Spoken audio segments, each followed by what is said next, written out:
দেখো, আমি আজ অব্দি কোনো কিছু হতে চাইনি এবং চাই না।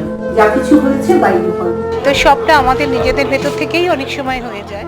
রাহুলের মৃত্যুর জন্য সব থেকে বেশি যাকে দায়ী করা হচ্ছে তিনি হচ্ছেন লীনা গঙ্গোপাধ্যায়। অবশেষে রাহুলের মৃত্যুর পরে বড় সিদ্ধান্ত, লীনা গঙ্গোপাধ্যায়কে মহিলা কমিশনের সভাপতি পদ থেকে বাতিল করে দেয়া হলো। দেখো, আমি আজ অব্দি কোনো কিছু হতে চাইনি এবং চাই না।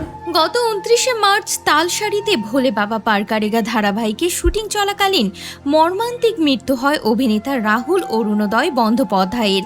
এই ঘটনা ঘটে যাওয়ার পরই সংশ্লিষ্ট প্রযোজনা সংস্থা অর্থাৎ ম্যাজিক মুভমেন্ট মোশন পিকচার্সের দিকে আঙ্গুল তোলা হয়। টলি ইন্ডাস্ট্রির প্রত্যেক প্রযোজনা সংস্থার বিরুদ্ধে সরব হন অল ইন্ডিয়া সিনেমা ওয়ার্কার্স।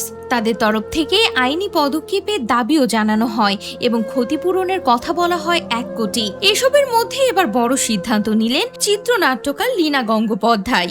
বুধবার দুপুরবেলায় জানা গিয়েছিল ম্যাজিক মোমেন্টস মোশন পিকচার্সের বিরুদ্ধে আইনি পদক্ষেপ নিতে চলেছেন প্রিয়াঙ্কা সরকার।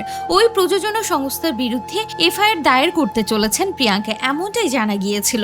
এসবের মধ্যেই চালাকি করে রাজ্যের মহিলা কমিশনের সভাপতি পদ ছেড়েছেন লীনা গঙ্গোপাধ্যায়ের এই সিদ্ধান্তের কথা জানান পরিচালক তথা লেখিকার সহকর্মী শৈবাল। এদিকে লীনা গঙ্গোপাধ্যায় স্পষ্ট জানিয়েছেন, এর পেছনে আমি দায়ী নই, আমি সেখানে উপস্থিত ছিলাম না। যা করেছে রাহুল নিজের ইচ্ছায় করেছে, সেই শট নেওয়ার আমাদের ইচ্ছাও ছিল না। রাহুল নিজেই সেই শট দিতে চেয়েছে। পুরো দোষটাই রাহুলের উপর চাপিয়ে দিয়েছেন লীনা গঙ্গোপাধ্যায়।